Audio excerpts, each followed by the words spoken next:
Hello, I'm Heather. I am a composer, a collaborative pianist, and a teacher. And thanks for checking in with my channel. This video is part of a series I am starting that I'm calling Read the Fine Print. But before I get to that, I'd love to hear what you think about this background.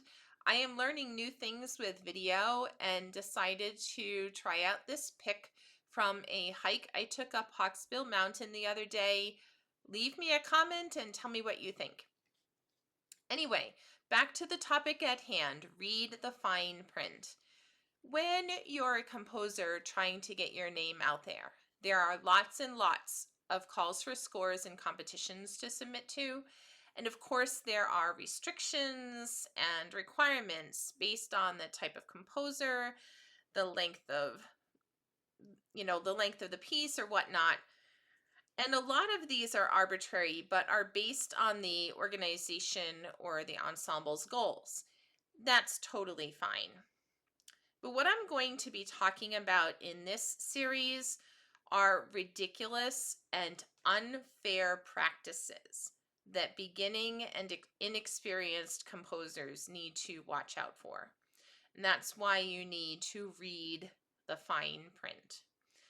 I'm not going to name names, but I will provide enough information for you to know what to look for and why you should not submit to certain calls for scores and competitions. So today's video is about a competition for a piece for full orchestra. And this is so outrageous. It is what inspired me to start this series. This ensemble makes it look like this is a good competition to submit to because there is no submission fee. But don't be fooled by that. When you look closer, there is no monetary prize offered, only a performance. They don't even promise a recording. Now, sometimes a recording is worth the effort of submitting to something like this because paying out of pocket for a quality recording is often prohibitively expensive, but this group does not promise a recording. They require the piece to be for full orchestra between 6 and 10 minutes long. So imagine how much a composer would receive and how much they'd be paid for a commission of a piece this size and length. This is a very expensive piece of music, and they want you to give it to them for free. Not only that, but if you win, you must provide the winning composer, assuming you win, the winning composer must provide a hard copy of the score and all the parts and then ship them. So think about that cost. The cost of all that paper, the cost of the ink, the amount of time it will take you to prepare all the scores and parts, making sure everything is bound properly, and then the weight of the paper and the cost of shipping. And who takes care of all that? The winning composer. What a prize, right?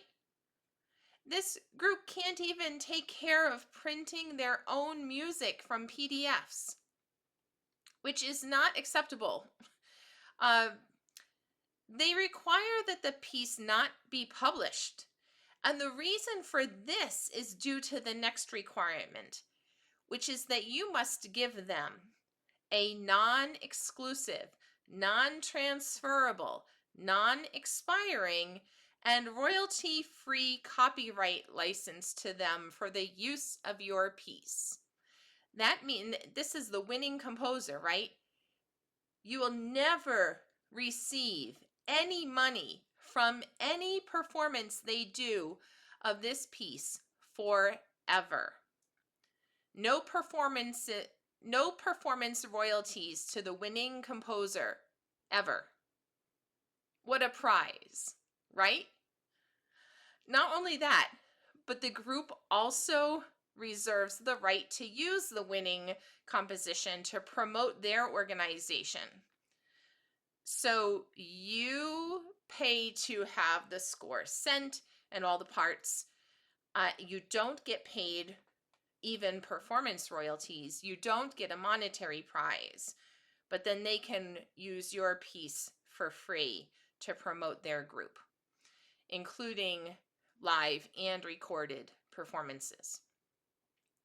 Note that this competition is for student and amateur composers, and they define amateur composers as those composers who are not working full-time in composition. So you might be doing other musical work, but you're not a full-time composer.